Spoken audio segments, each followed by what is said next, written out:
প্ৰায় দুমাহৰ পিছত দুধনৈ চাঞ্চল্যকৰ হত্যাৰ বলি হোৱা হিৰণ্যময় খাকলাৰী ঘৰত উপস্থিত মন্ত্ৰী উৰ্খাও গোৰা ব্ৰহ্ম।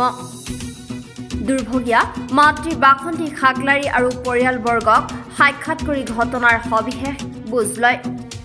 লগতে শোক সন্তপ্ত পৰিয়ালক সমবেদনা জ্ঞাপন কৰি এনে বৰ্বৰ কাৰ্যক গৰিহণা দিয়াৰ লগতে জনজাতি যুৱক এগৰাকীক নিজৰ গাঁৱৰ সমীপতে হত্যা কৰা কাণ্ডক আশ্চৰ্য প্ৰকাশ কৰে। লগতে মন্ত্ৰীগৰাকীয়ে কয় যে ধৰ্ষণ আৰু হত্যাৰ কাণ্ডৰ মূল অপৰাধী ধন তালুকদাৰ লগতে আন দোষীসকলক কঠোৰতম শাস্তি বিহাৰ যাৱতীয় ব্যৱস্থা গ্ৰহণ কৰিবলৈ আৰক্ষীক নিৰ্দেশ দিয়ে।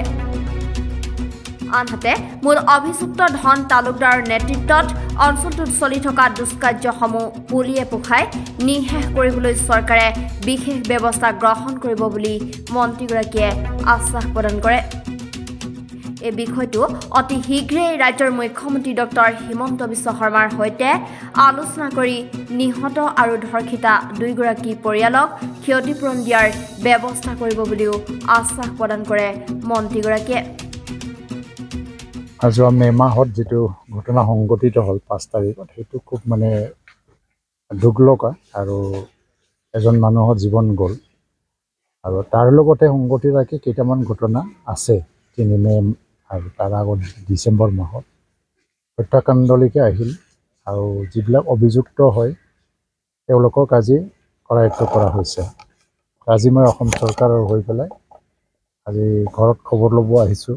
আৰু যিখিনি খবৰ পাইছোঁ যে এইবোৰ মানুহে এবাৰেই নহয়, বাৰে বাৰে ক্ৰাইম কৰি আছে আৰু ক্ৰিমিনেল বেকগ্ৰাউণ্ডৰ হয়।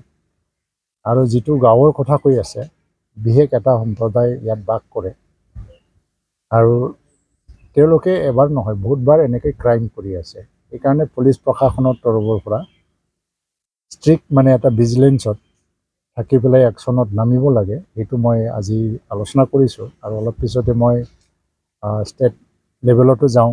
আৰু মুখ্যমন্ত্ৰী ডাঙৰীয়া তেখেতে পাৰ্মিশ্যন দিছে মোক ইয়াত আহি পেলাই গুৱাহাটীলৈ যাবৰ কাৰণে। আৰু যিখিনি দাবী দাৱা মই পাইছোঁ হিৰণ্য খাকলাৰীৰ হত্যাকাণ্ড সন্দৰ্ভত কম্পেনচেশ্যনৰ বিষয় আছে এটা, আৰু ষ্ট্ৰিক্ট পানিছমেণ্টৰ কথা কৈ আছে।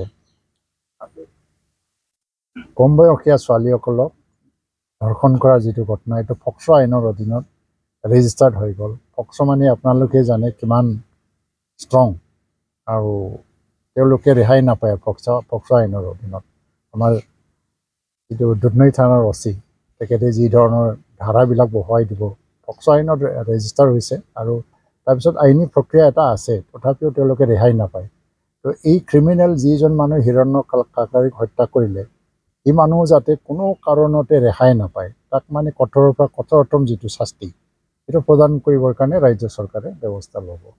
2 মাহ গ'ল, তাৰ মাজত বিধায়ক আহিছিল বড়োলেণ্ড অঞ্চলৰ পৰা আৰু বড়োলেণ্ডৰ EM আহিছিলে। মুখ্যমন্ত্ৰীয়ে জিলা প্ৰশাসনক নিৰ্দেশ দি পেলাই কামটো কৰিবলৈ দিছিল। সেইকাৰণে লগে লগে দোষী ব্যক্তিসকলে কৰায়ত্ব হৈছিল। যিয়ে নহওক অলপমান পলম হৈছে যদিও আজি মই আহিছোঁ আৰু গোটেই ৰিপৰ্টটো মই মুখ্যমন্ত্ৰীলৈ মই ছাবমিট কৰিম। আজি যিখিনি দাবী দাৱা মই পাইছোঁ আৰু পৰিয়ালবৰ্গ ন্যায় পাব লাগে, দোষী ব্যক্তি শাস্তি পাব লাগে। আৰু এনেকুৱা শাস্তি যে এইটো নৰ্মেল পানিছমেণ্ট নহয়, আৰু এটা এক্সট্ৰিম লেভেলৰ যিটো কঠোৰৰ পৰা কঠোৰতম বুলি যিটো শাস্তি, সেই শাস্তিটো আমি দিব লাগিব। তাৰ কাৰণে ব্যৱস্থা ৰাজ্য চৰকাৰে কৰিব। আৰু মই ভাবোঁ যে মুখ্যমন্ত্ৰীয়ে গোটেই ৰিপৰ্টটো লোৱাৰ পিছত তেখেতৰ পৰ্যায়ৰ পৰা ৰাজ্যৰ দাবী অনুসাৰে যিবিলাক আমি কৰিব লাগে সেই বিষয়ে চিন্তা কৰিব। হিৰণ্য খাকলাৰীৰ মৃত্যুক 20 লাখ টকা দাবী কৰিছে, প্লাছ ছোৱালী দুজনী। মই সেইখিনি দাবী আছে, সেইকাৰণে সকলো বিষয়টো মই মুখ্যমন্ত্ৰীৰ লগত কথা পাতিম। আৰু তেখেতৰ মই যিহেতু ক'ব নোৱাৰিম, কাৰণ মুখ্যমন্ত্ৰীয়ে নিজৰ লেভেলৰ পৰা যিখিনি সিদ্ধান্ত লৈ পেলাই দিব নিশ্চয়তে বিবেচনা কৰিব। মই কথা দিছোঁ মোৰ তৰফৰ পৰা গোটেই বিষয়টো মই অৱগত কৰিম। আৰু মোৰ চিন্তা হৈছে যে অসমত এই 1-1.5 মাহৰ ভিতৰত এই ধৰণৰ ঘটনাবিলাক প্ৰায় ঘটি আছে চাৰিওদিশে। ফকীৰাগ্ৰামত এনেকুৱা ধৰণৰ ঘটনা ঘটি গ'ল, মাজবাটত ঘটি গ'ল, আজি দুধনৈত 2 মাহ আগত ঘটিছে। তাৰপিছত এনেধৰণৰ ঘটনাবিলাক দিনক দিনে বাঢ়ি আছে দুষ্কৃতিকাৰীবিলাকৰ। আজি 2021 চনত যেতিয়া আমি প্ৰথম চৰকাৰত আহিছিল ডক্টৰ হিমন্ত বিশ্ব শৰ্মাৰ নেতৃত্বত, তেতিয়া ড্ৰাগছ আৰু ক্ৰাইম আৰু ৰেপ ইনচিডেণ্ট যি হাৰত মানে হ'বলৈ গৈ আছিল, তেতিয়া চৰকাৰ বহুত কঠোৰ হ'ব লগা হৈছিল। আৰু লাহে লাহে যোৱা 1 বছৰত অসমত এনেকুৱা পৰিৱেশটো প্ৰায় নাইকিয়া হৈ গৈছিল আৰু চৰকাৰেও শিথিল হৈ গৈছিল। চৰকাৰে ভাবিছিলে যে এটা ভাল পৰিৱেশ আহি গৈছে, আকৌ যদি এনেকুৱা হ'ব বা এনেকৈ যদি হৈ যায় থাকে, চৰকাৰটো বহি থাকিব নোৱাৰে। চৰকাৰক এই দুষ্কৃতিকাৰীসকললৈ মই কোন চক্ৰ জড়িত আছে তেওঁলোকে সাৱধান হোৱা ভাল।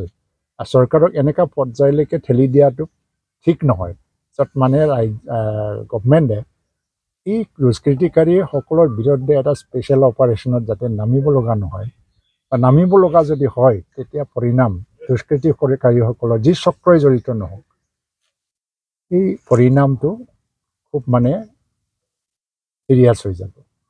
সেইকাৰণে মই সকীয়নি দিছোঁ, যিসকল দুষ্কৃতিকাৰী চক্ৰ, এই চক্ৰই এইটো নেটৱৰ্কটো ডেভেলপ কৰি পেলাই অসমখন অস্থিৰ কৰিব তুলিছে, ৰাজ্য চৰকাৰ তেওঁলোকক সহ্য নকৰে।